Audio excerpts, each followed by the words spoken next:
It's like a Friday program. We're just pounding away at phone calls, but we've had such a full board, and I know we've got a lot of first-time callers as we've added Biz Television Network. We're not officially getting all the publicity out there. Biz is adding a number of new networks as well to their network of programmers. So we're looking forward to that. We know we have a lot of calls, so we're just going to stay with the calls.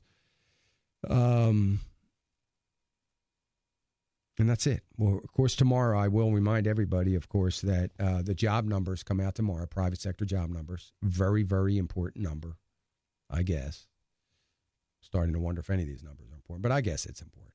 Anyway, that's coming out tomorrow, so we're going to watch that closely, and that'll be the big news tomorrow for certain. Tomorrow will be my usual Friday. As you know, on Friday, folks, we do a Rapid Fire Friday, where what I try to do is take as many calls as I possibly can for an hour and 45 minutes. So I open up, I talk about some of the economic news, and we get right to it. So we're going to do that every Friday. We do that every Friday for those of you who are new listeners. Let me go to Lynn. Lynn's calling us from Oregon. Hey, Lynn. Good morning. How are you? Good. Good.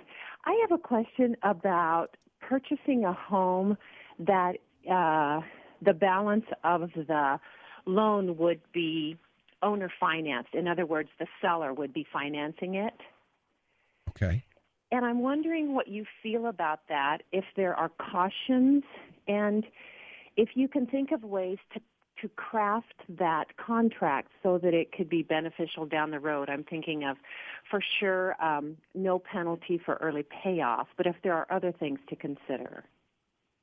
Well, the biggest thing to consider is absolutely no restrictions of any kind on you, and that shouldn't be a problem. Obviously, there has to be some restrictions as far as, they might include a 15-day late penalty or something like that, but and that's acceptable and understandable. But the thing you want to look at real hard is the interest rate that it's going to be attached to it, because you don't, if you can avoid it, you don't want to pay more interest rate than you can get on the outside, and it may be worth, financing something on the outside if that's the case. But you certainly don't want to have any penalties or any restrictions or any time limits. One of the things that oftentimes owner finance contracts will do, and lawyers will try to do when they craft those, is they'll try to put in a minimum requirement of payments that have to be made. That could be, let's say, 4 or 5 years of payments, because a lot of times people holding that finance want to hold the finance because obviously the money they can make on interest and, to continue that income coming in. So a lot of times they're going to want to do that, and they might include a minimum amount of payments. So they might say there's no early penalty for payoff early, but early will be early beyond these minimum amount of payments that have to be made. So the minimum amount of payments could be 60 months or 5 years. And so on the 61st month, you're free to pay it off. You don't have to go to the full term. So I would look very closely at that. And I would tell you this and give you a word of caution, Lynn. It is well worth the $600 on, I don't know what it would be. I'm throwing a number out. I can suspect that it wouldn't be more than $600 to $800 for a lawyer to take a long, hard look, a real estate lawyer, a lawyer that does real estate transactions, to take a long, hard look at the contract on your behalf. Not the lawyer that's drafting the document for the seller, but for you. So it's well worth the money. Don't even hesitate to spend that money for a lawyer. Don't depend on my opinion. Don't depend on something that, you're just going to look at it really closely. I would make sure that it's a good agreement. Aside from that, I don't have any problem with it. I don't think there's any reason not to do it. I think it's fine.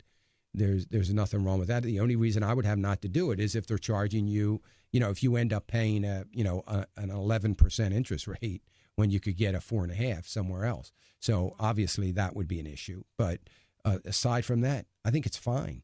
I think it makes the sale real easy.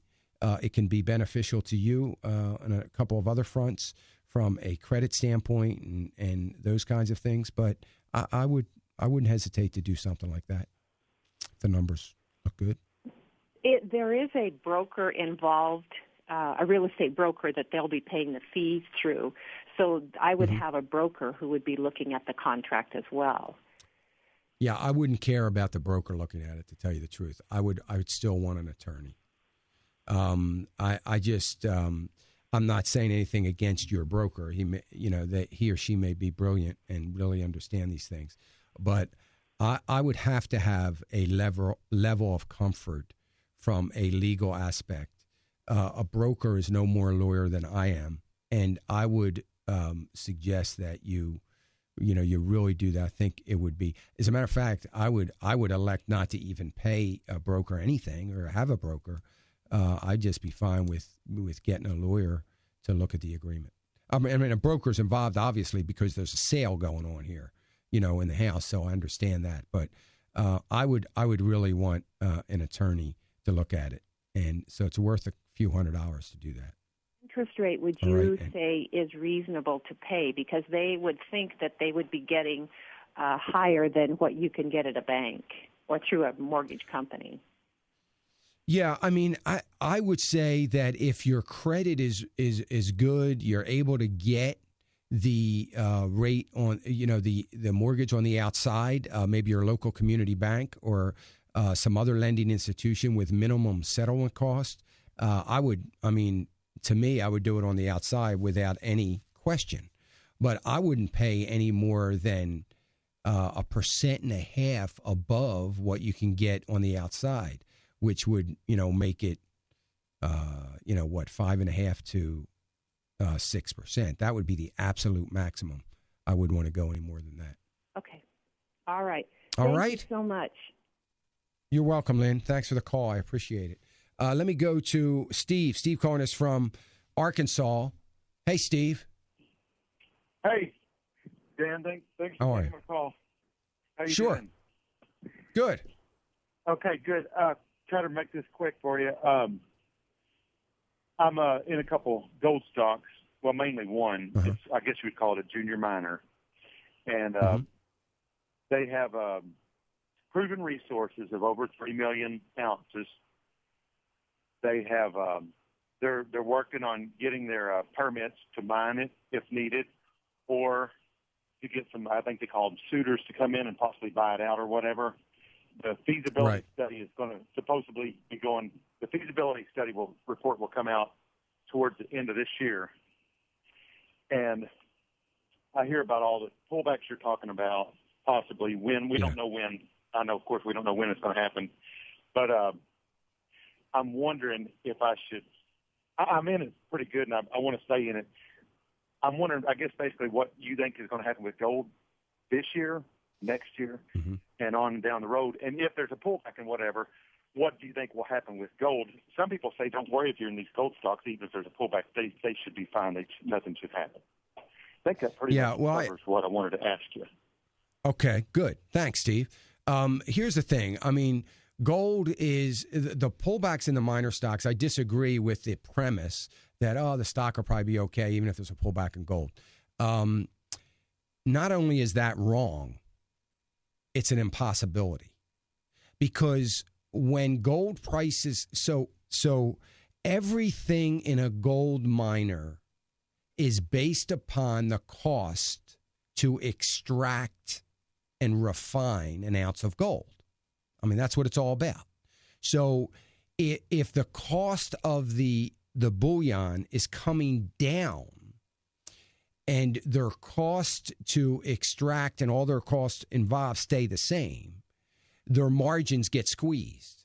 And as long as their margins get squeezed, it's ridiculous to say that the gold mining stock is going to do fine.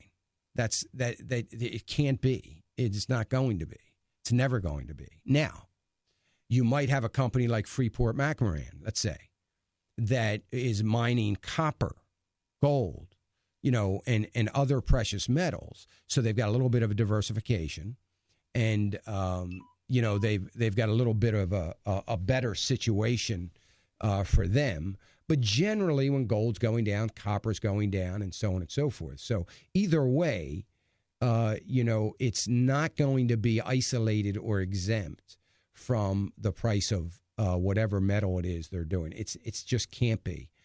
It's impossible. And the other problem is not only that, is that the cost to extract and to refine and do all those things could also be a problem, because if the market starts to crash, and if the market starts to come down and gold prices start to come down as a result of the economy, and inflation starts to kick in to a pretty high rate, then you've got a situation where, yes, the inflation rate kicking in will likely drive the price of gold up, but unfortunately, the margins or the gap may not start to open, because inflation is going to impact the cost. It's going to impact wages and salaries. It's going to impact equipment operations. It's going to impact operations of refining, because fuel prices are likely to be higher, and so on and so forth. So the margins are not going to just widen in inflationary times just because the price of gold goes up. If somehow, some way, like has been happening, the value of the dollar continues to decrease and devalue, which would mean gold prices would continue to go up with little inflation like we've had, going back to my comments on Japan earlier, that we continue to have, then that will, in fact, be good for the gold miners, because their margins are going to get greater instead of smaller, and that'll be good. So basically what I'm saying is everything's about the price of gold, and everything's about inflation. I mean, it's just that simple, and it doesn't get any more complex than that. So regardless of what their resources are and the abilities they have and what they have in their mines and their permits to continue to excavate and mine and to grow, they're not going to do it, obviously, unless they can afford to do it and their margins are right. So they'll just sit on it until it changes. And they're very used to that. Those companies live by that. They live by the volatility of a very speculative commodity, and that's gold. So what I think gold is going to do is 100% based on what the economy is going to do. So here's what I think. I think we are headed for very inflationary times. I think our economy is in such a place that we can't bear the inflation. If we had gotten into an inflationary time in 2008, we were coming off a very strong economy. We would have been able to bear that a lot easier than we are today. We can't do it today. We're not going to be able to handle that. Our economy is on the brink of bankruptcy. It is not coming. We're not sitting in this thriving economy, and then Jimmy Carter type inflation comes along, and we see this collapse. We're in a totally different situation. We can't. If we even sneeze in the wrong direction, we're in trouble. So it's a very, very difficult situation. But, so if that happens, inflation comes up, will the price of gold go up? Of course, it's going to go through the ceiling. There's no doubt about it. The question is, what's the broader economy going to do? If the broader economy collapses in a depression-like way, I don't care if gold's $8,000 an ounce. It's probably not going to mean a hill of beans to anybody. Unless you're, again, like I always say, getting on a plane and going to Hong Kong to get rid of it real quick. So I think that gold is always going to be very speculative. It is always there's a fear trade, which I despise, in any precious metals. People jumping in because the sky's falling. They think it's going to save them. So, so my position is, if you own it, if you own the mining stock, if you own the metal itself, do it as an investor, not out of fear. If it goes up, sell it. If it goes down, buy a little bit more, or and plan on staying in it for the long term. But at some point in time, when it reaches a profit, get out from under it. That's what investors do, and don't have too many of your eggs in that basket. So that's kind of where I am on that. Great question, though. Sorry, I can't get to the other callers. We're coming up right here on the end of the program. I apologize. Certainly, we'll be back tomorrow, and hope you can join us then if we didn't get to your call. I sure appreciate everybody being with us.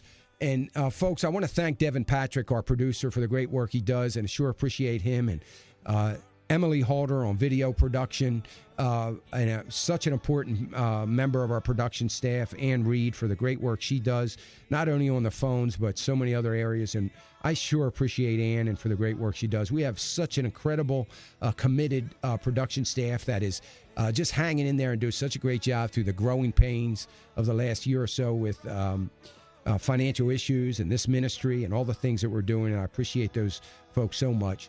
We wouldn't be here. I wouldn't be here if it wasn't for them, and I'm grateful to them. There's so many other staff members behind the scenes in production that we appreciate as well in all of this. I want to thank everybody for being with us and remind you once again that everything that we have, all that we do, is God's. It's all about God, it's all for God, and it is all of God.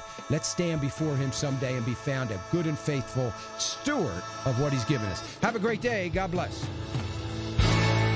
If we ever forget that we're one nation under God, then we will be a nation gone under.